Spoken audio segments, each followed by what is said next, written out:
Welcome, everybody, and thank you for joining me because today we're going to have a very special call. And what I'm going to do is interview superstar Sid Chandra on his investment portfolio. Sid has been one of my favorite people to work with.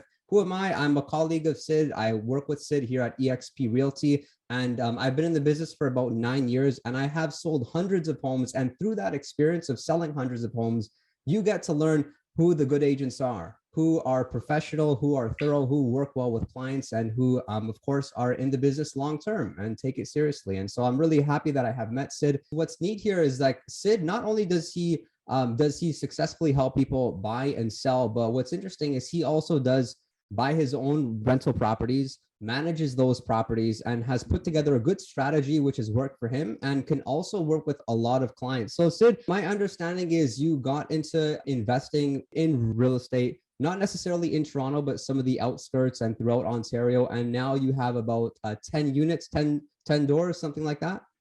That is correct, Mike. So I initially started investing in the GTA with my family, but very quickly realized the rents didn't quite support the purchase price and the carrying costs. So long story short, without getting too technical with it, I did diversify and look at outside options. So yes, at this point, I have 10 doors generating a healthy cash flowing income, which is nice.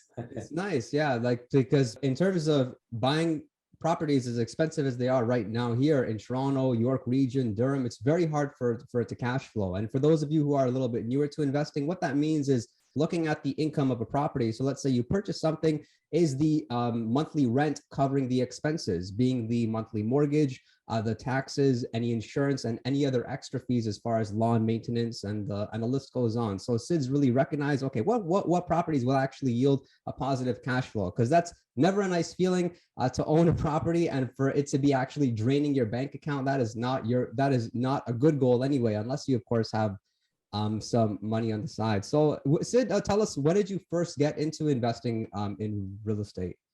Absolutely. So you brought up some really good points about not having your money, your properties cost you money every month and drain out your bank account, essentially. I've been there. I've really lost a lot of not only money, but peace of mind. And it's a terrible place to be with your credit card bills racking up and not being able to sleep at night. At this point, I've learned a lot from my mistakes, and now I strictly look for options that have just the cash flow. And so in terms of you getting started with in investing, like I know a little bit about your situation, but Sid, share with us more context, like about your mom, about needing more income for the family and for yourselves. 100%. So, but essentially, my mom raised me as a single mom. My dad passed away when I was little, when I was like 10, When you and were 10. at yes, that's right. So I was essentially in grade 6 when my dad passed away, and I was forced into pretty much figuring things out on my own. And so at high school, I realized that being my own boss is where I think I'd be more successful. Prior to pretty much graduating, my mom would invest in a lot of real estate. She was always looking for an extra source of income. And so I found that Well, she how would come though, make, Sid? Because yeah, that's not like, let's face it, this is like very tragic. You lose your father. What made it so that you decided to first be self-employed, invest in real estate versus taking a more traditional approach? Like a lot of people get a good job, whether they're an accountant, whether they get a 9 to 5 job of their liking. What drove you to self-employment? Because I see you as a pretty kind of like lower on the risk tolerance in a good way because it makes you make smart investments. But tell us more about that. yeah, 100%. You hit the nail on the head that I don't like taking very high risks when it comes to any investments. When I was little, my mom would take me through open houses and go through investment options. And we did a few of them. And what I found is essentially that people need a roof over their head, and it's a essential investment that everyone needs. So I found it to be a little more reliable in that sense. It's tangible. I can touch it, feel it whenever I need to. And the funny thing was that we made so many mistakes along the way, but even after the mistakes, we came out with profits. And so that's where I found that, hey, even if I'm like terribly wrong at this, I'll still end up making money. And so I thought, okay, why not? I was very intrigued by this whole thing. So that was the time when I actually applied for my license and started to take my courses. Oh, And that's I amazing. was, yes, and I was very excited. I thought, hey, now I'm going to work side by side with this realtor. That was, I think, a huge learning curve for me, and I think my family as well. But That's a after full-time that job. point, Yeah. yeah. So after that point, I realized, I'm done with real estate investing. Mm. I'm not ready for it yet until I actually help a few clients and get a feel of how these things work. So I solely focused on helping other clients buy, sell, and invest in real estate themselves. In the first few years of my career, I did strictly leases. So Right. I got to know what to look for in tenants when getting them units. And then not long ago in 2019, I found my first property. I actually, that was a strange story too. I had a friend that was heavily invested in real estate because of his family. And so he would always tell me, hey, why don't you look at areas like in the outskirts? He lived in London at the time, and he Right. suggested I invest in Sarnia. And Okay. I thought, okay, why not? Like that's a great area. Prices were low. I bought in 2019 for 196,000. Mm. Put down 20%, so 40K, saved it up over the years. And then overall, I was in, another 30 to 40K in renos. But all of my expenses were carried with the rental income, so it wasn't too bad.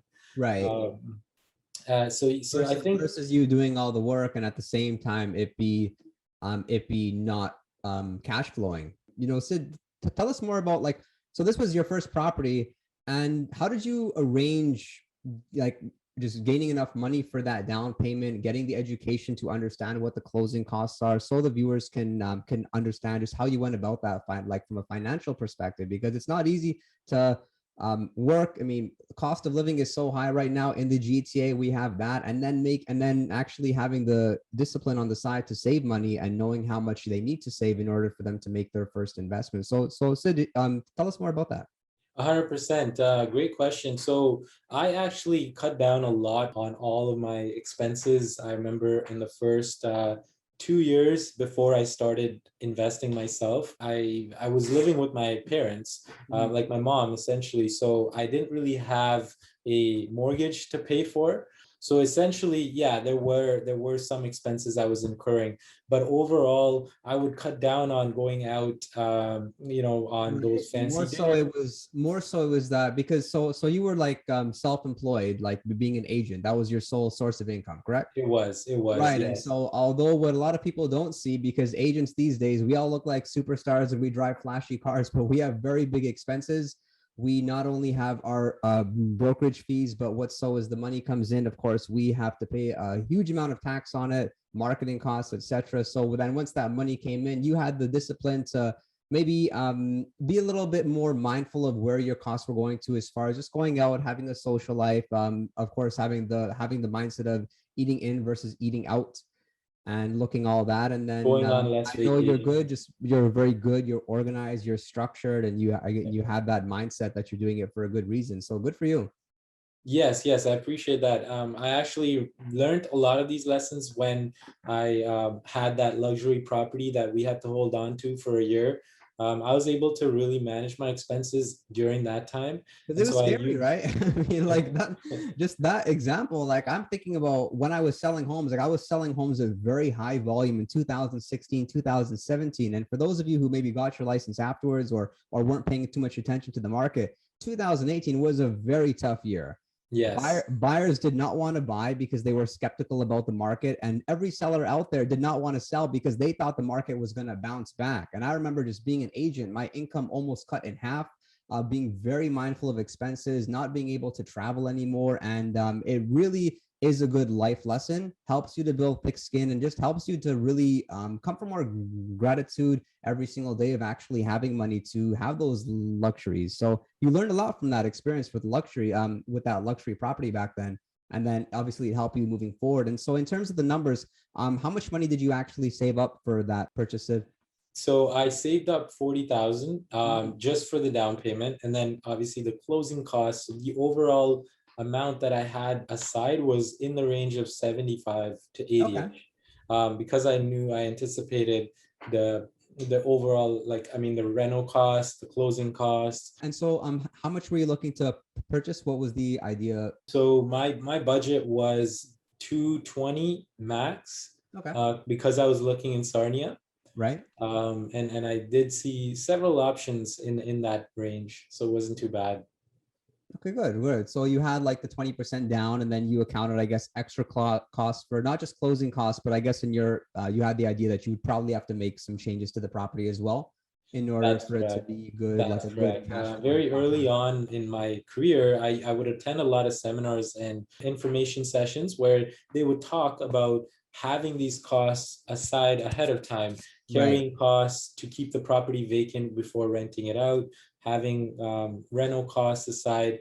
So all these expenses. So nothing comes by surprise when the time arises. Because cash is king. And then what we see, what happens with a lot of people is they close on a property and then they realize that they need money to upgrade the property or to fix something up, whether it's the roof, whether it's the windows, and then they have to actually borrow money at a higher interest rate. So you had a little bit more caution here, and you said, I'd rather just have the safety, kind of safety net for you. So that, I think that's great. But Sid, a lot of people are going to watch this and say, okay, 220,000. Sid could have done it back then because the average price is lower. Like, what would you say to the audience that maybe is a bit discouraged with how the average price is right now in the GTA and Ontario? That's a great question. So, if we were to look at the statistics, and this is where my realtor hat comes on, that if we were to look at the statistics, prices have always climbed up over the course of 3 to 5 years. Right. So yes, I mean, right now I think it's an excellent time to enter because just like the 2017 market that you touched on, Mike, the prices adjusted and now we're double what we were before. Similarly, we're going to be, double what we are now in 5 years from now. And that's just my opinion. So Yeah, I do think that there's I mean, tons of opportunity. like, I totally agree. So a good just takeaway learning point is maybe they would have to save a little bit more money, but it would be worth it, unquestionably. Yeah, so it's all about like why would we even want to save this kind of money if we're not going to Like, make money. how much sitter are you telling people maybe it's a good idea for them to have up, maybe like saved or just some sort of idea? Let's say, like, firstly, where is the average price in terms of it, like for the people that are getting into the market but don't have too much saved up? Like, where should they aim for, would you say? And what should they expect as Absolutely. far as purchase prices? And I mean, like, so given that they're able to travel a little bit. 100%. So given that they're able to travel a little bit, I would say for something decent at an entry level, again, there's no such thing as a bad investment.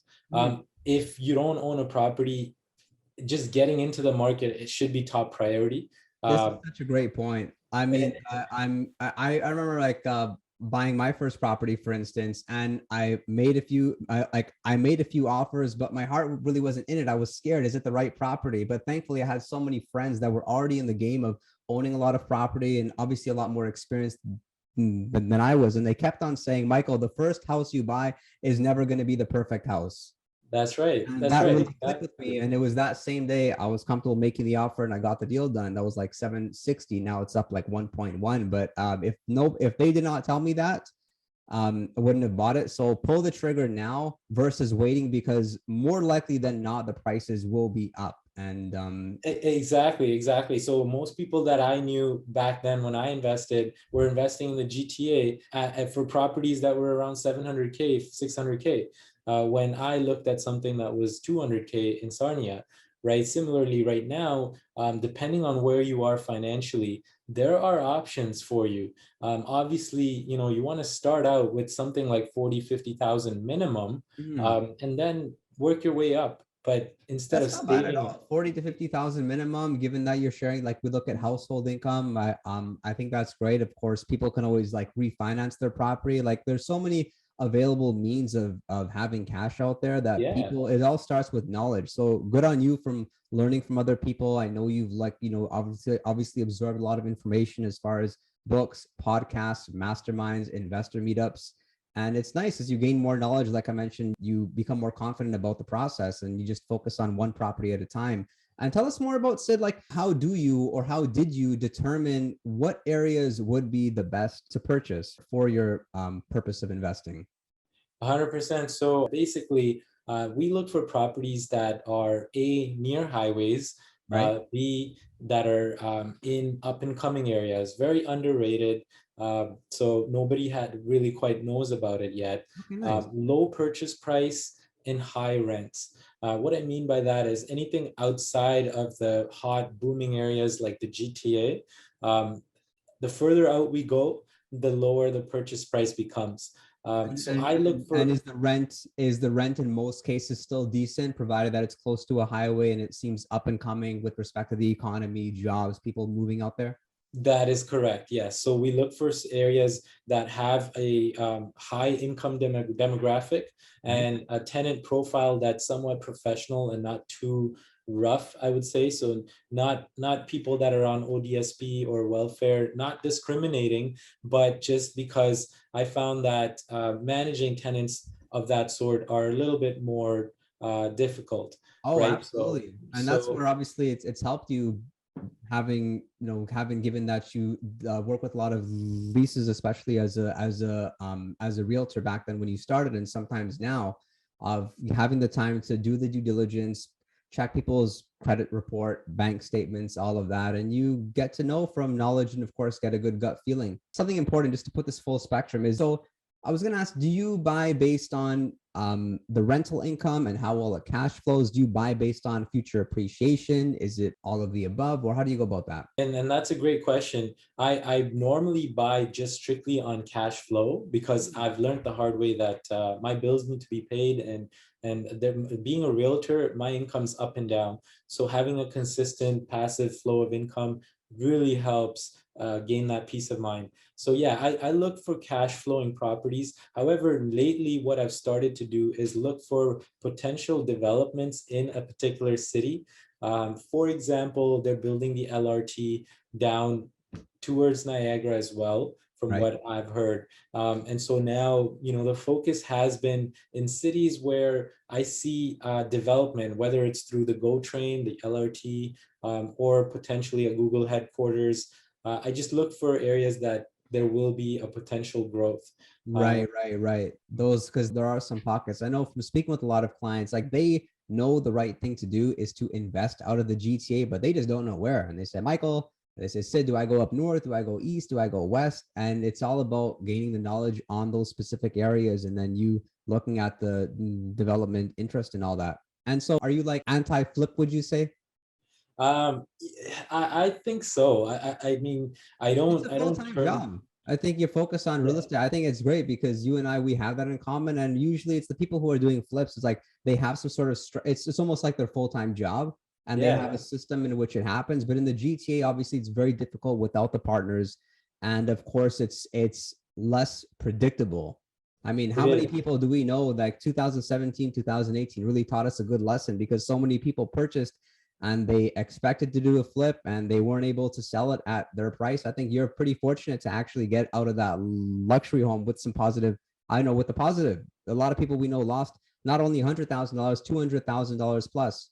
Had That's right. That's ruined their right. finances and their credit forever. 100%. They're still recovering from it. I mean, unless you're in the industry as a contractor or someone that does it for a living, flipping properties can be expensive and risky. And so, yeah, 100%. I always go by the BRRR strategy, Yeah. which is buy, renovate, rent, refinance, and repeat.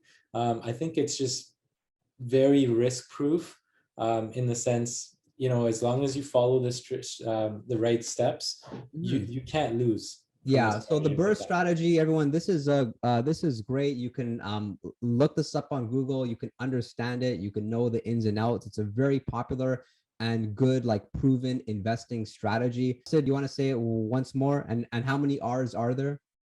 In There's three R's. okay, It's so so be like Bruce, Robert, Robert, Robert. that's it. You Yeah, can't forget that. yeah, That's a good way to actually remember it. But it's buy, rent, well, buy, renovate, rent, refinance, repeat. Got you. So pretty straightforward, Mm. but it does take work. It does take patience. So like let's look at that and deconstruct that a little bit. So first, like this, given that we're going to buy and then we're going to do the renovations, that means that we're buying something which maybe needs some work.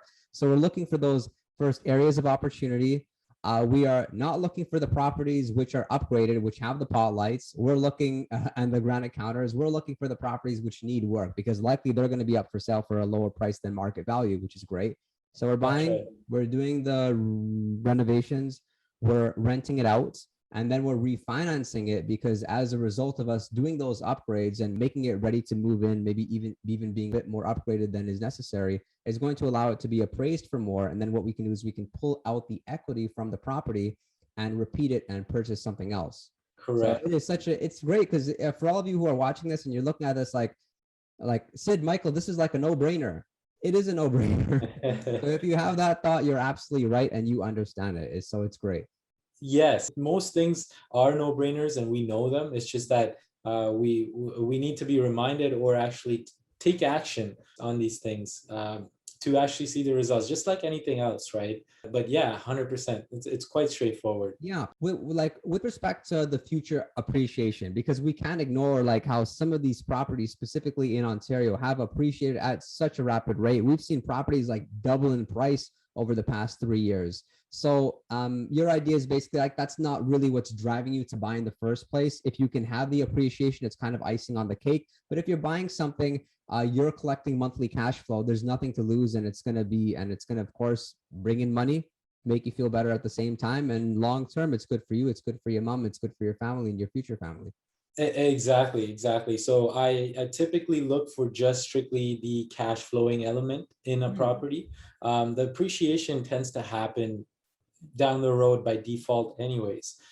So what I look for is multiple doors because the cash flow ends up being higher with such properties. So I mean, you're buying all these properties, you're going to collect them. I know you have the intention of buying maybe like a property a year or even more, depending on what you see out there. When are you selling these things, or have you thought that far or not thought that far? No, I absolutely have, and that's a great question. So, my end goal is really to generate at least around $10,000 at this point in passive income. Wow. And so when that happens, then I will stop buying properties and just start putting any extra income I get into the mortgage to pay it down and make it a mortgage-free property. Right. So that's essentially where I'm gonna, stop and take the foot off the gas. But in terms of selling the properties, I'll never sell them. I mean, Who knows, there's why? nothing wrong with that. Give them to the future kids. So even if you don't sell them, you're winning here.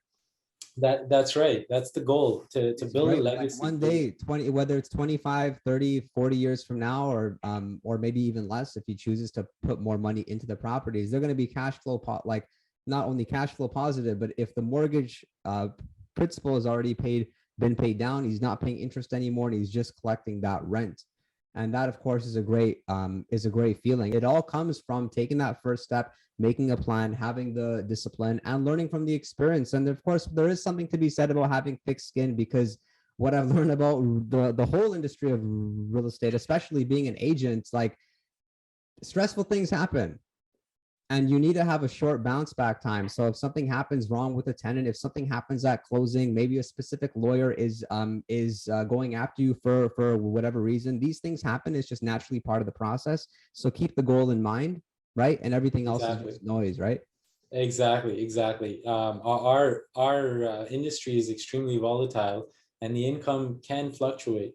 So yeah, having this cushion, I think this applies to all entrepreneurs and business owners.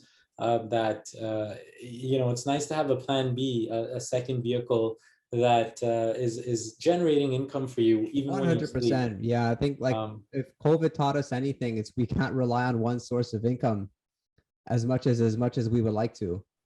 Exactly, yeah, and that's essentially it. So for me, my goal is to travel and not have to essentially worry about these bills. So I think, this is More, a yeah, great like window. more passive income is obviously better that way, just how with how cyclical everything is. And so tell us about in terms of from what you see in working with clients and even yourself and what people ask you, of course, through your YouTube channel, through your daily conversations. What are the biggest mistakes that people make when getting started when it comes to purchasing an investment property? Great question. Yes. So I would say, the biggest mistake is looking at properties that are fully updated. There's really no upside to that. There's no potential in increasing value. And then So I also would. said like it doesn't like so everyone like the takeaways don't look for properties which are upgraded. And then you would have the thought in the back of your mind, like maybe it's upgraded, but it looks like it's of good value, maybe lower below market value. But that never happens. It's almost always above market value because the Yeah. seller's mindset is I'm doing these upgrades to get more for my money, where we're Thank you. looking for the opportunities in which they don't want the headache. They're willing to take a little bit of a loss because they need to focus on their day job. They need to focus on their family. Maybe they're elder and they just want out of this situation and not have like the actual stress from it, right? Exactly. So I look for something that needs not necessarily a complete gut job, but some Mm. cosmetic work. It might have just not been photographed properly, marketed well, or the seller, just like you said, wants to desperately move out. So I mean, without actually preying on someone else's, sorrow or wounds, I try to make it a win-win situation. But at the same time, it's very important to look for opportunities rather than something that you're emotionally attached to and just Yeah. They buy. say like they You know, say buy ugly homes or if you think you like a home and how it looks, you may as well look somewhere else. Just be a little bit more open-minded. And something one of my mentors has always told me was buy the worst house in the nicest area, right? exactly, Not the nicest exactly. house in a bad area, because that property, it's not going to yield the same like financial advantage you would want, surprisingly. But as far as like mistakes, I mean, there's so many. Besides that, Sid, like what else from a financial perspective, maybe from like a knowledge perspective? Absolutely. So when I even buy, let's just say, a property that needs work or help a client with something like that, we always look for like areas that we can improve with little money and increase drastically the value. So for example, put in vinyl flooring that's on sale in areas that are important, and then essentially what we can salvage, we try to salvage kitchen cabinets. Many times we'll reface them instead of just gutting out the entire kitchen and adding in a new one. You can do wonders with just changing countertops and the doors on kitchens, right? Like on the kitchen cabinets. Absolutely. And then Versus taking that extra step and just like taking out the whole kitchen and putting in a brand new kitchen. I like the example you mentioned of the floors. People don't always need hardwood floors. Like a laminate will do, especially if you have tenants. exactly. Hardwood may be better if you're selling. But everyone just know like you learn these little details afterwards. It's part of the process. The first thing really just starts with you being okay with it, sticking to a plan, having the mindset and really just learning. So Sid, like what would you tell our audience about just how they can go about learning about this and how they can get into the market?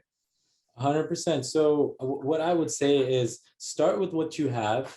Mhm. Focus on the upcoming cities in the GTA, not Right. necessarily the extremely populated and expensive areas. Right. Like those Learn. dense areas. I'm sorry. Like those dense areas. Exactly, exactly. And essentially, first of all, find a realtor that's extremely knowledgeable about the strategy you want to implement and lean Right. on his expertise or her expertise, because it's so important that you take their advice. They've already made those mistakes. They've likely already failed many, many times, and they will avoid and prevent you from making those same mistakes.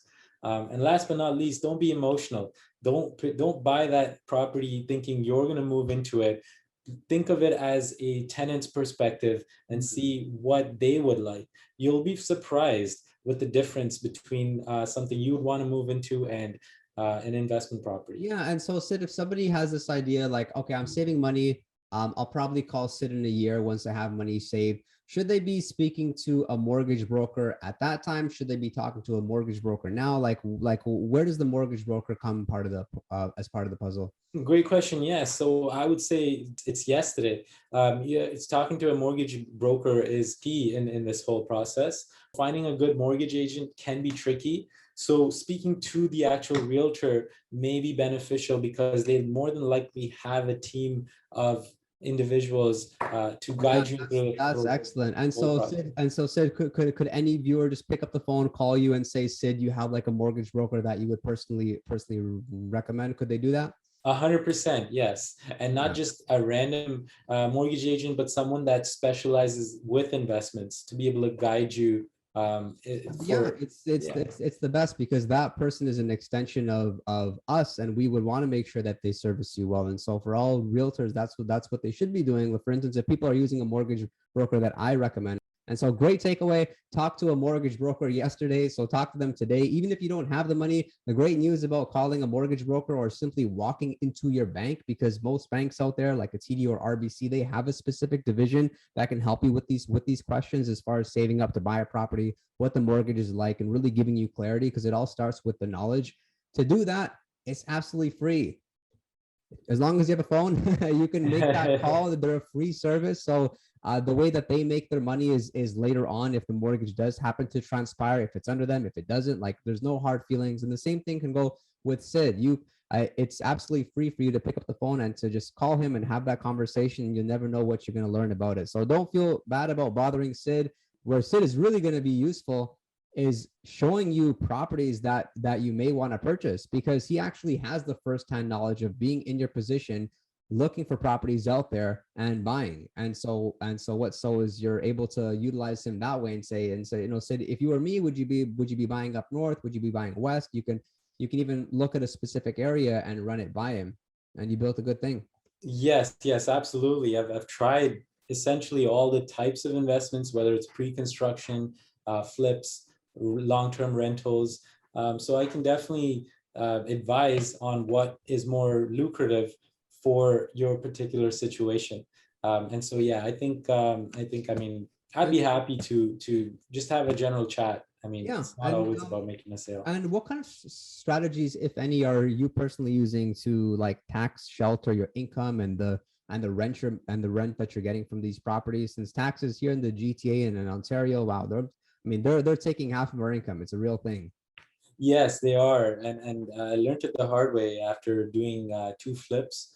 The overall, I mean, tax capital gains that I was hit with was pretty high, and now they're already changing that to 100% taxes on capital gains. So what I do really to shelter myself is not sell the property. It's as easy as that. Right. Just actually stick with the BRRRR strategy and renovate, rent, and then refinance. Because when you Right. refinance the funds, you don't pay capital gains. You just actually are able to take out the equity and write off the interest on that loan. Yeah, that's So good. it's a total win-win situation in my opinion. And then to top that off, I also focus on properties that are long-term investments. So when I actually get the rental income, that gets counted towards the income that I make. But I should mention, any property I do purchase is always bought under a corporation.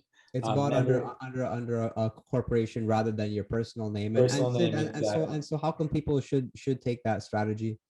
But basically, yeah, buying it under a corporation. So open one up for like a couple $100, and then when you buy it under your corporation, you can actually you can actually pay out the salary to yourself, and Right. this way you're not actually taxed on all of the rental income, but rather just a portion of it. Right. Uh, Happy to talk to you in more detail. And so the reason is you're kind of doing, well, first, it's very cheap to do. Second, it's simple. And Yeah. then is just in the event that you need to sell for whatever reason, you're able to have the advantage with respect to not paying as much capital gains as you would if it was just under your name, right? Exactly. So typically, if you sell your property under your personal name, it's 100% taxable. I mean, the capital gains, the appreciation is 100% taxable. Well, when you buy it under a corporation, you only get charged 50% of the capital gains. So there's a major savings there, like huge, especially if your property goes up 100, 200K in value or Yeah, more. it's just like a nice safety net. There's no necessarily like downside to it. So obviously that's good. And so for you, Sid, was it, I mean, in some of these areas, like we're talking, they're not so dense. Maybe they're up and coming, but who knows what's going on at that particular time. Was it difficult at all to find tenants for any of them? Was there every It, situation you it, bought it was vacant for a bit? it certainly was earlier in my career, like when I actually helped my mom find a couple of tenants in her properties. Hmm. We got burnt few times.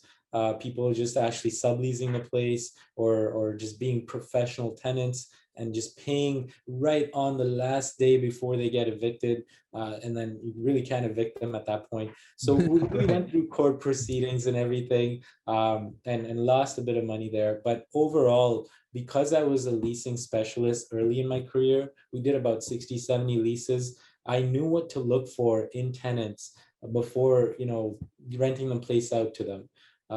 We follow a very strict process in checking references, employment letters, credit scores, the whole 9 yards. And so Oh, the when, reference check is huge. oh, How people skip this step? tell Mind. me about it. Oh man. People are shy sometimes to get on the phone or something, but that's the most important, like just to actually speak to the landlord or the employer and Yeah, gauge. speak or their friend, and for all those landlords out there, and don't be shy about calling the references in the first place. And second, don't be shy about asking for more. You can naturally just confront the prospective tenant and say, these people aren't picking up their phone. Maybe they're not a close relationship to you because they haven't spoken to you for 9 months. Do you have anybody else? And don't be Exactly. shy about saying no. Exactly. That's key. I think once you actually get a good tenant in there, the entire process becomes very fun, and I think it just becomes less stressful. It's less Um, stressful. Take the stress and get uncomfortable at the start so you don't have to get uncomfortable later with the bad tenant. And it's so nice how mindset is neatly just correlated with this, because when you look at people who are successful at this game of investing in real estate, like they have the thickest skin, and I really respect how much like resilience is built. It's always impressive. And Sid, so like you're clearly doing a lot in the sense of you own these properties, you're still actively looking to purchase and looking for opportunities. At the same time, you sell a lot of homes and do a great job about that process, whether not only helping buyers. I've seen you sell some really impressive properties that you list them for sale. You do all the right marketing strategies. You have a very good, creative, innovative way of marketing properties, not only online, but doing some of the old fashioned techniques. Like you just do whatever it takes to get them sold. So how are you just managing all this in your day to day? it's not easy. I mean, there are times when I do get into some odd arguments with the family, because they think I work too much. But now I've found a balance, and the main reason why, and I have you to thank on this as well, is being able to delegate, especially those admin tasks, delegating any renovation costs on, or any renovation for that matter, on projects, contractors, photography, managing the tenants, any leaks, plumbing, even finding the tenants. Everything I do now is completely delegated. So I focus on just what makes me money in my business. Yeah, what Um, makes money and what his best actions he can take are, which is going to naturally be the way we all live the most fulfilling life. And thanks for mentioning that to me, because my coach basically told me to delegate the things outside of the 3 or 4 activities that are really responsible for me living my best life and living my best career. And so it's important to note, like, delegation doesn't necessarily mean handing off a client to somebody who isn't as satisfied. No, it means it's mutually beneficial, because that's right. it could be a one-man show and taking pictures of a house, but a house which is coming up for sale. But if he delegates it off to a professional photographer, the client is going to be more satisfied because they're getting professional pictures. And has taken himself away because he knows where he's most effectively going to be used and going to be able to add value. So by being able to delegate, it's win-win. And so that's, of course, been really helpful for you. Of course, not only when it comes to the finances and making a lot of money, but also having a good personal life. And I'm sure your family does understand that you're working hard now so that later things will be a bit easier. Exactly. And there's something to be said, like we're me and you, we have that in common. We love to accomplish things. We love our work, which is why Yes. we're, I mean, like people ask Michael, how long are you doing this? Like, I think every day is a holiday. Yeah. When I started Yeah. off in the business, like weekends didn't matter to me because we found what we like within this business, and that's what we stick to, and it's an enjoyable process. And as we're It working with is clients, 100%. yeah, we're obviously getting a kick when they have a win as well. 100%, 100%. I get inspired just by your work ethic as well, Mike. And I think just surrounding yourself with quality people goes a long way. For sure. And so, yeah, 100%. Yeah, it's like We, it's we all love. just a good feedback loop because your environment matters, right? Hiring a coach, hiring a mentor, or somebody you're paying for, that's temporary, but being around a good group of people, that's permanent. And Sid, any last thoughts you have for our viewers just pertaining to this topic, purchasing? I just say it's never too late to jump in. Mhm. Couldn't be a better time now with the market cooling off a little bit. I would strongly suggest, jumping in when you can. Don't try to time the market. It's not about timing the market. It's about time in the market. So just be actually aware of where you are in your situation and just Mhm. jump in if the time is right. And we'll say like we'll have our viewers now. We're also going to have viewers a few months from now, year, 1 year. So let's say that the market does pick up, prices do go up by let's say 5 to 10% in a few months. Would it still be a good idea for those people to buy, or when is it maybe not a good idea to buy? Do you think? So we can look at it in sort of like an unbiased perspective and take our agent hats off. 100%. So properties are essential to people to live in. So I wouldn't say it's ever a bad time necessarily to buy a property. But what I would say is what's your strategy? Is it to sell the property in a month, in 2 months? Absolutely. Then I would look at something that's run down. If it's to hold on to the property for a couple of years, then you're gonna see the market go up in value regardless. 100%. Yeah, so Um, it's not necessarily like bad market, good market. So it's bad property and good property. exactly. It's That's bad purchase price or good purchase price.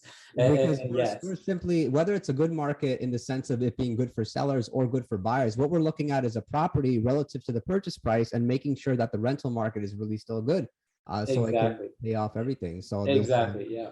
there's a Yeah. lot of there's a lot of great content there, and don't be shy, everyone, about rewatching this. We'll do our best job to add timestamps. I wanted to thank you all for tuning in here. Sid, I think that was great. We shared a lot of value, and for everyone, don't be shy about contacting Sid. Help you with your first investment property. Also on the side of helping you sell your existing home, he can guide you through not only should you do it, how to do it, what the right way of going about it is, and the strategy. And make sure to subscribe to this channel, give it a like, and comment below. What was your favorite thing that you learned? If anything, we appreciate all comments, and we'll look forward to seeing you next time.